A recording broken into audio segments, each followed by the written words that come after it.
Hello students, welcome to my channel Chemistry World by Vandana. This is the next video for the examples of chapter number 2 Electrochemistry 12th standard CBSE. आशा करती हूँ इसके पहले कि जितने भी मैंने examples या थेरी वाले पार्ट इलेक्ट्रोकेमिस्ट्री के पब्लिश किए हैं सभी आपको समझ में आ गए होंगे। अगर आपको कोई भी डाउट है तो प्लीज़ मुझे कमेंट बॉक्स में लिखिए। चलो नेक्स्ट 30 नंबर का प्रॉब्लम शुरू करते हैं।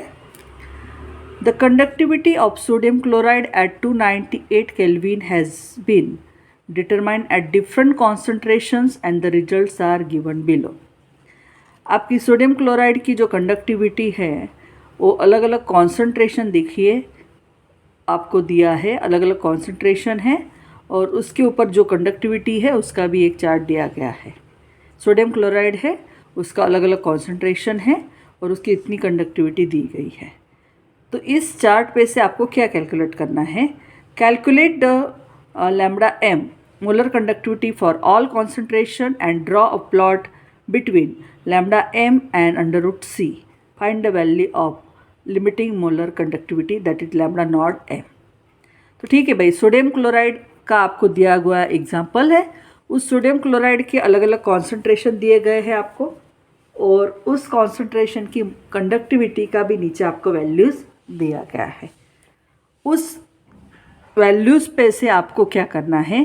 We have to plot the graph lambda M versus this is lambda M versus the under root C. C दिया है, इसका अंडर रूट सी निकालिए, मतलब आपको उसका ग्राफ ड्रॉ करना है। और ड्रॉ करने के बाद आपको इसमें से जो वैल्यू है लैम्बडा नॉट एम की ड्रॉ करनी फाइंड आउट करनी है और कैलकुलेट करना है हमें lambda m for all concentration. This one is the k, kappa दिया गया है कंडक्टिविटी, राइट। तो चलो भाई, एक कंडक्टिविटी कप्पा है और कॉन्सेंट्रेशन आपका यहाँ पे दिया गया है। तो चलो उस पे से हम निकालते एम, दैट इज़ कॉन्सेंट्रेशन या मोलरिटी दी गई। तो चलो भाई, कैसे निकालेंगे लैम्बडा एम वैल्यू? हमें एग्जाम्पल में पता ही है लैम्बडा एम हमारे पास कैलकुलेशन का फार्मूला है। Lambda m is equal to kappa conductivity multiply 1000 divided concentration. यहाँ पे कॉन्सेंट्रेशन मोलैरिटी में दिया है इसलिए एम। आप सी भी लिख सकते हैं लेकिन यहाँ पे मोलैरिटी दी है, कॉन्सेंट्रेशन मोलैरिटी में दिया है इसलिए एम लिखा। चलो ठीक है, तो पहले हम ले लेते हैं मोलैरिटी 0.001 के लिए। के की वैल्यू दी है उन्होंने 1.237 10⁻² दिया है S m raise to this. Metre में है, हम उसको इसमें कन्वर्ट कर देते हैं, हम सेंटीमीटर में कन्वर्ट कर देते हैं। तो सेंटीमीटर में कन्वर्ट करने के लिए आपको पता ही है what we have to do here. A जो 10⁻² है और 10⁻⁴ आपका 4 हो जाएगा। ठीक है, तो चलो भाई, क्योंकि 1 metre is equal to 10⁻² centimetre, right. तो इस हिसाब से आप देख लीजिए क्या चीज़ें होती है आपकी। अब यहाँ पे हम देखेंगे 1.2 दिस वन डिवाइडेड आपका दिया हुआ है 10⁻³ 1000। मोलैरिटी 0.001 है तो उसको हम लिखते हैं 10⁻⁻3, तो 6 हो जाएगा, राइट। तो ए आप देख लीजिए, ए आ गया 6 में से -4 गया तो 2, तो ए हो गया 1237 SmCm² पर मोल। ठीक है, तो ए आ गया आपका सिंपल। आप देख लीजिए इस तरह से आपका आ गया ए वाला मोलर कंडक्टिविटी। अब दूसरा कॉन्सेंट्रेशन दिया है उन्होंने, m is equal to 0.01, conductivity 11.85 10⁻² Sm⁻⁻1 SCm दिया है -1, तो हमें पता ही है 1 metre is equal to 1 metre inverse is equal to 10⁻² Cm inverse. हम यहाँ पे लिख सकते हैं। अगर आपको थोड़ा सा लग रहा है कि कैसे आया तो एकदम सिंपल है। अगर 1 मीटर बराबर 100 सेंटीमीटर आता है तो 1 मीटर स्क्वायर बराबर क्या आएगा? आप सिंपल लिख लो, that one is 10⁻² Cm inverse. ठीक है, इन्वर्स में आप लिख लोगे इस चीज़ को, तो इस तरह से -4 हो गया। तो इस हिसाब से देख लीजिए यहाँ पे 11.85 10⁻⁴ -4 कहाँ से आया आपका? यहाँ पे देख लीजिए, ये आपका सॉरी ए दिया है -4, ए हमने सेंटीमीटर में कन्वर्ट किया।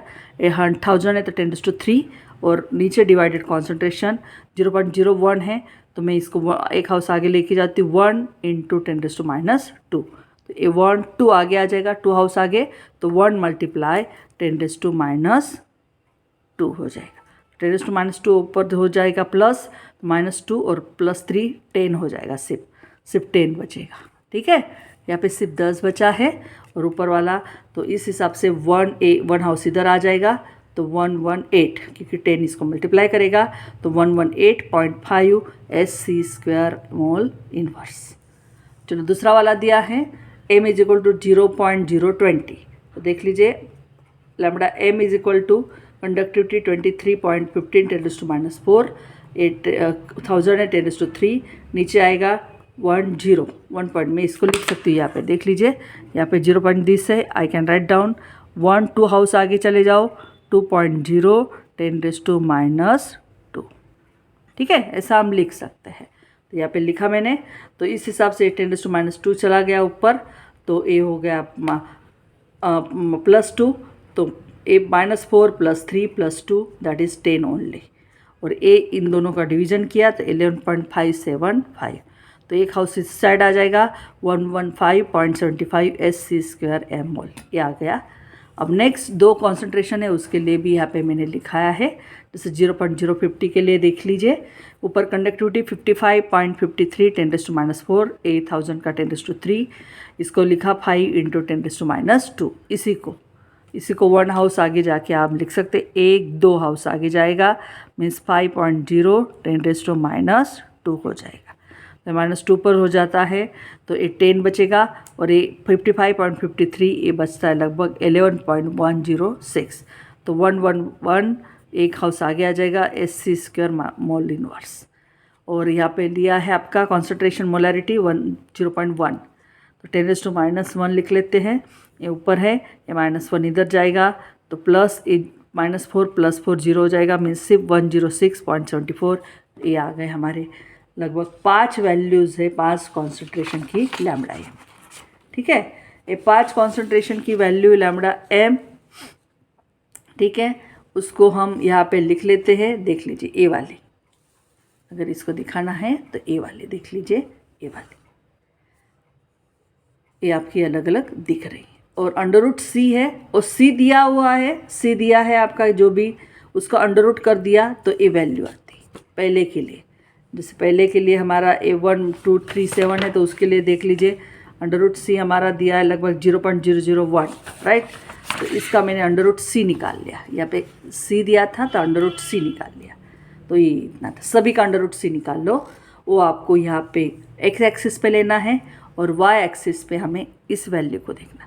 इसमें क्या करना है, स्मॉलेस्ट नंबर आप देखो 0.03 है और लार्जेस्ट नंबर देखो 0.3 है, मतलब अगर आप देखो तो इसमें से डिफरेंस जो है वो नज़र आ जाता है आपको, कि अगर 5 का डिफरेंस ले लेंगे आप तो लगभग 6 हाउस आ जाएगा, क्योंकि देखो 3 लिया, मतलब यहाँ से 5, फिर 10 15, राइट, 20 25 30 35, आप डिफरेंस देख ले दीजिए, बराबर है, मतलब 30 है तो 30 को 6 में डिवाइड करना है, तो 5 का डी लो, 1 2 3 4 5 6 हो गए आपके, राइट। और यहाँ पे देख लीजिए आपका ए है 123, तो इधर 106, मतलब लगभग यहाँ पे भी आप अगर डिफरेंस देखते हो तो 20 का डिफरेंस आता है, तो यहाँ से पहला ही वैल्यू 105 ले लेते हैं यहाँ से, फिर उसके बाद फिर 1010 15 20 25 30 ऐसा भी लिख सकते हो आप, राइट। तो इस हिसाब से आप देखिए यहाँ पे आ गई ये लैम्बडा m, ये √c। तो इन सब का जो भी पॉइंट है ग्राफ ड्रॉ किया, एक स्ट्रेट लाइन आ रही है, ये आपको पता ही है कि lambda m = lambda m0 - a √, मैंने इसको इस साइड किया -a c⁻² plus lambda nought m, इसको हम y = mx + c, this is the equation और linear equation for the line, right, do not pass through the origin, इसके साथ comparing किया तो ये y कोऑर्डिनेट है आपका, बराबर है, ये आपका √c जो है वो x कोऑर्डिनेट है, और आपका स्लोप आएगा -a, स्लोप है आप देख लीजिए, ए स्लोप आपका -m, और ये जो आपका है y कोऑर्डिनेशन y इंटरसेप्ट है लैम्बडा नॉट m, तो इतना जो आएगा आपका वो y इंटरसेप्ट वो लैम्बडा नॉट m आएगा, और वो लगभग आपका आता है, यहाँ पे देख लीजिए, ये पूरी तरह से यहाँ से है, वो लगभग आता है 124.5, ये लैम्बडा नॉट एम की वैल्यू आ गई। तो इस तरह से ये प्रॉब्लम है। आशा करती हूँ आपको ये समझ में आ गया होगा। बिल्कुल सिंपल है, सिर्फ उसको ठीक से आपको लिखना है और आपको ज़रूर ये आ जाएगा। नेक्स्ट है यहाँ पे, that is the conductivity of, देख लीजिए नेक्स्ट प्रॉब्लम 14 नंबर का क्या है। Conductivity of 0.00241 molarity acetic acid is 7.896 10⁻⁵ Simon centimeter inverse. Calculate its molar conductivity, and if the lambda naught m for acetic acid is 390.5 Sc square per mole, what is its dissociation constant? आपको पहले question को कभी भी 2 बार पढ़ो, उसके बाद उसके आगे जाओ। आपको एक एसिटिक एसिड का सॉल्यूशन दिया है जिसकी मोलैरिटी इतनी है 0.00241, और उसकी कंडक्टिविटी आपको दी है, मीन्स कप्पा दिया है के, देखो यहाँ पे लिख रहे हो कप्पा के 7.896 10⁻⁵। हमें उसकी मोलर कंडक्टिविटी निकालनी है, मीन्स लैम्बडा एम निकालना है, और लैम्बडा नॉट एम भी दिया है उन्होंने, कितना दिया है 390.5। तो क्या डिसोसिएशन कांस्टेंट आएगा के सी। तो जो चीज़ें दी होती है उसको गिवन तरीके से इस तरह से लिख लो तो प्रॉब्लम सॉल्व करने में आसानी हो जाती है और एक अच्छा इंप्रेशन भी आपका एग्ज़ाम में होता है। तो कभी भी ऐसे गिवन तरीके से ऐसे लिख लो तो आपके समझ में आ जाता है कि क्या करना है और क्या नहीं। तो देख लीजिए के दिया है और आपको मोलैरिटी दी है, तो उस पे से हम लैम्बडा एम निकाल सकते हैं, लैम्बडा एम कंडक्टिविटी निकाल सकते हैं, मोलर कंडक्टिविटी। तो निकाल लीजिए 7.896 10⁻³ 1000 का दिस मोलर कंडक्टिविटी। सब ये चीज़ें मैंने यहाँ पे दिखाई है, इसको 1 2 3 हाउस आगे लेके जाती हूँ। तो ये 7.896 दिखाया है, डिवाइडेड मैंने यहाँ पे दिखाया आपका, दैट वन इज़ 2.41। मैंने डिवीज़न भी यहाँ पे आपको दिखाया हुआ है, आप उसका स्क्रीनशॉट भी ले सकते हैं। बहुत सारे बच्चों को ये तकलीफ़ होती है क्योंकि कैलकुलेशन आपको पता ही है, बोर्ड की एग्जामिनेशन में आप कैलसी नहीं यूज़ कर सकते। बच्चों को ये बहुत तकलीफ़ होती है, लेकिन बच्चे बोलते हैं जब स्टडी करते हैं तो कैलसी का यूज़ कर लेते हैं, लेकिन फिर वो प्रॉब्लम हो जाता है। लेकिन जब बोर्ड के एग्जामिनेशन में आप कैलसी नहीं यूज़ कर सकते, तब एक कैलकुलेशन की प्रैक्टिस नहीं की होती है, तो बच्चों को बहुत तकलीफ़ होती है और एक एक प्रॉब्लम सॉल्व करने में लगभग 10 मिनट 15 मिनट लग जाते हैं। लेकिन अगर आप डेली इस तरह की प्रैक्टिस करते जाओगे तो शायद 3 मिनट 2 मिनट में आपका प्रॉब्लम ख़त्म हो जाएगा। लेकिन बच्चे तब कैलसी यूज़ करते हैं, इसीलिए ऐसा मत कीजिए। अभी जिस तरह की मैं मेथड दे रही हूँ, आप अपनी मेथड से या जो भी आपको आता है उस मेथड से आप शुरू कीजिए, लेकिन इस तरह से सॉल्व करो विदाउट कैलसी। प्रैक्टिस अभी से होगी तो बोर्ड के एग्जामिनेशन में स्पीडी होगा और विदाउट एनी मिस्टेक होगा। तो इसलिए मैंने हमेशा बहुत सारे प्रॉब्लम मैंने ऐसा सॉल्व करके दिखाया है कि बहुत सारे बच्चों को ये तकलीफ होती है। तो इस तरह से मैंने यहाँ पे दिखाया 3.27 है और यहाँ पे बचता है 10, उसको एक हाउस ले जाओ तो ये हो गया आपका, ठीक है। तो ये लैम्बडा एम की वैल्यू है, लैम्बडा एम दैट कॉन्सेंट्रेशन का दिया है। तो अल्फा आपको पता ही है, lambda m divided lambda not m, ये वैल्यू दोनों दी है 32.7 ऊपर, और ये तो आपका एग्जाम में दिया ही है। इन दोनों का भी मैंने यहाँ पे दिखाई दिया है, देख लीजिए, इस छोटा वाला ये बड़ा वाला है, इसलिए मैंने क्या किया, इसको यहाँ पे 390 ले लिया मैंने, और 32 है तो उसको मैंने 2 हाउस आगे ले लिया, 10⁻² कर दी यहाँ पे, ठीक है। तो ये 3270 आ जाए, इसका डिवीज़न करो तो लगभग 83 आता है, राइट। तो 8.3 कर दिया मैंने, और उसके बाद आएगा आपका 10⁻²। तो इस तरह से आप देखोगे कि लगभग ए आ जाता है आपका। अगर आप इसमें आगे जाते हो तो you find that here is mostly the example आपका आता है, ए आ गया अल्फ़ा, इससे के सी की वैल्यू भी आप कैलकुलेट कर सकते हो। K C dissociation constant is equal to C alpha square upon 1 minus alpha. C की वैल्यू आपको दी है, राइट, कॉन्सेंट्रेशन आपका ऊपर दिया है, अल्फ़ा है 8.3 10⁻² और डिवाइडेड 1 माइनस दिस। इसको भी मैंने 2 बार मल्टीप्लाई कर दिया, उसके बाद इसके साथ मल्टीप्लाई किया, फिर डिवाइडेड मैंने किया, तो लगभग आता है 1.83 10⁻⁵। तो ये आपका एक प्रॉब्लम हो गया। इस तरह से आपका डिसोसिएशन कांस्टेंट, उसके बाद डिग्री ऑफ डिसोसिएशन, उसके बाद आपका मोलर कंडक्टिविटी। तो ये नेक्स्ट 15 प्रॉब्लम है जो मैं आपसे डिस्कस करने जा रही हूँ। आशा करती हूँ कि आपको प्रॉब्लम समझ में आ गया होगा। अगर डाउट है तो प्लीज़ मुझे बोलिए, मैं कैलकुलेशन करके दिखाऊंगी आपको किस तरह से कैलकुलेट किया हुआ। ठीक है, चलो नेक्स्ट आता है, how much charge is require for the following reduction of. कितना चार्ज ज़रूरी है for the reduction of following.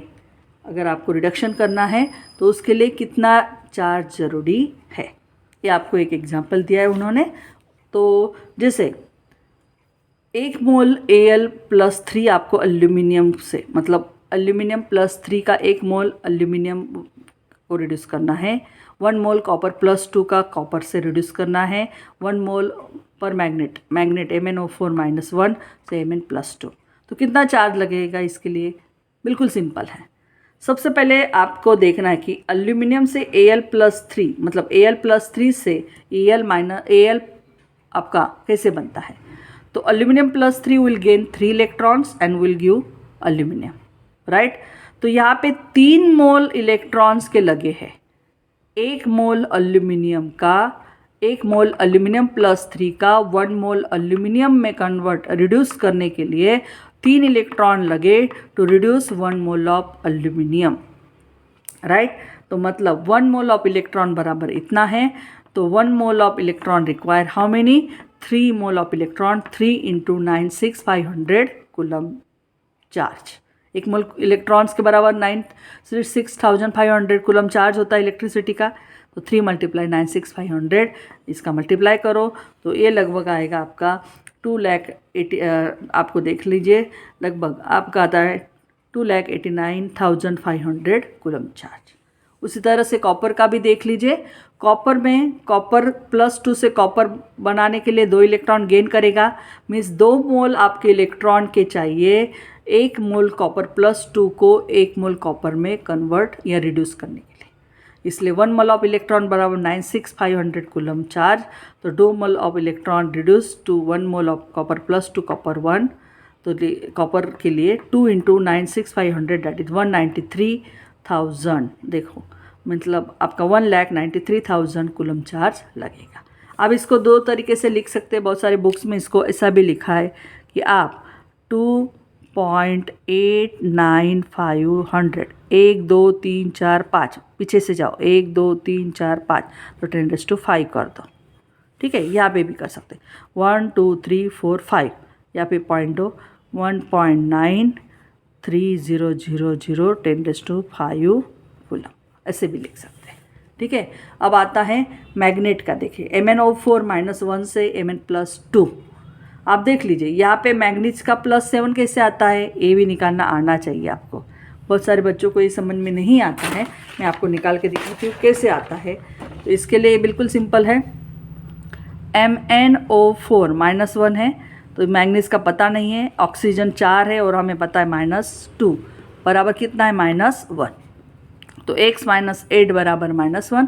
So x = 8 इधर जाएगा, 8 - 1 दैट इज़ 7। तो मैग्नीज के ऊपर कितना आएगा ऑक्सीडेशन स्टेट +7। यहाँ पे +7 लिखा है। +7 से +2 रिड्यूस करना है तो कितने इलेक्ट्रॉन? नेचुरली 5 लगेंगे। ये हमें निकालना आना चाहिए कि 7 में से मतलब 5 अगर होते हैं तो ही 2 बचते हैं। इसलिए 5 मोल इलेक्ट्रॉन चाहिए to reduce 1 mole of manganese +7 to +2।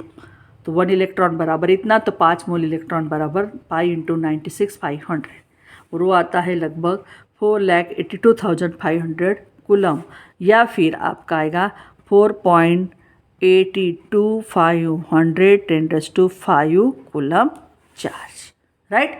ये आपको 3 मार्क्स के लिए प्रॉब्लम आ सकता है, इसलिए इसको सिस्टमेटिक लिखना बहुत ज़रूरी है। पहले उसके जो रिडक्शन रिएक्शन है वो, फिर जितने इलेक्ट्रॉन लगे, 1 मोल इलेक्ट्रॉन के बराबर इतना कूलम चार्ज, 96,500 कूलम चार्ज, तो इतने इलेक्ट्रॉन से लिए कितना, ये लिखना हर बार ज़रूरी है।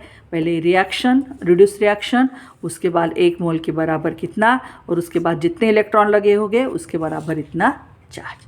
आशा करती हूँ ये प्रॉब्लम आपको समझ में आ गया होगा। तो चलिए नेक्स्ट प्रॉब्लम है आपका 16 नंबर का।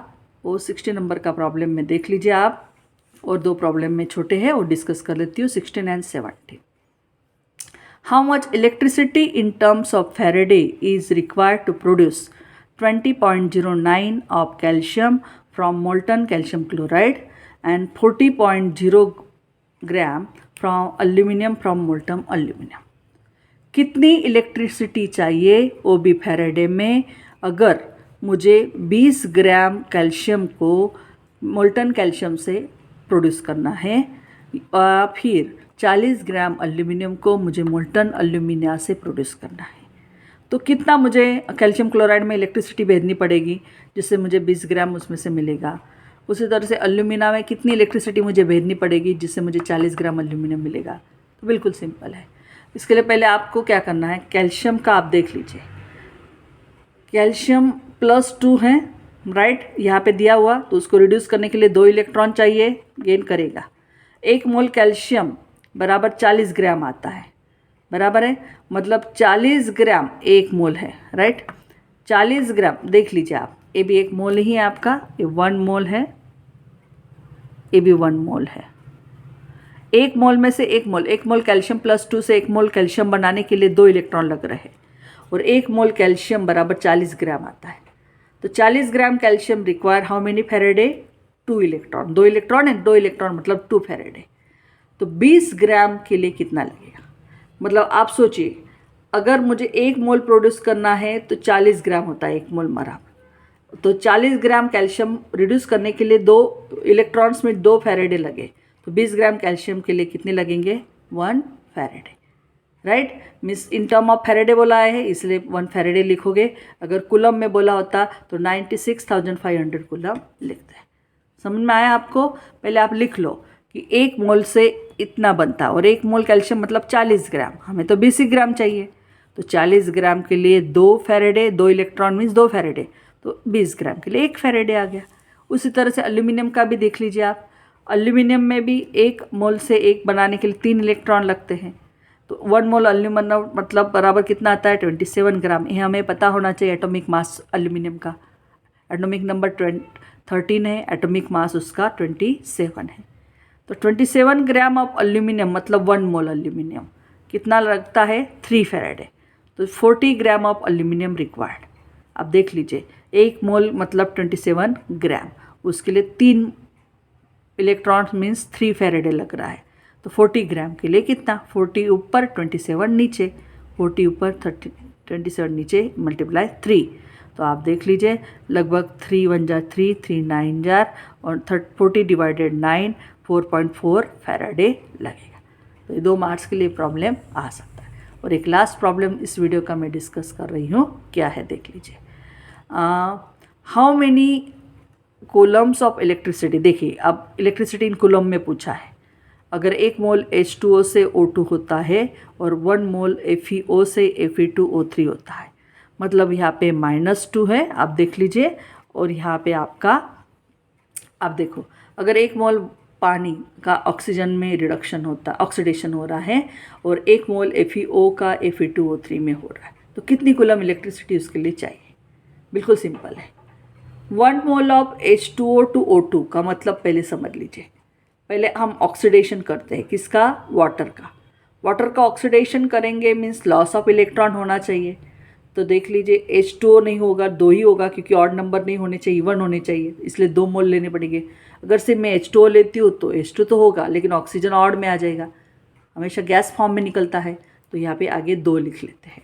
तो अब इसका ऑक्सीडेशन करेंगे। ऑक्सीडेशन में आप देख लीजिए 4 है हाइड्रोजन, तो 4H+, तो उसको बैलेंस करने के लिए 4E- सही है, चलो 4H+, 4E-, और ये O2 निकल रहा है, right. Means oxidation of 2 mole of H2, अगर आपका 2 मोल H2 का ऑक्सीडेशन चाहिए तो उसके लिए कितने इलेक्ट्रॉन जरूरी है, 4, मतलब 4 × 96 500 कूलम।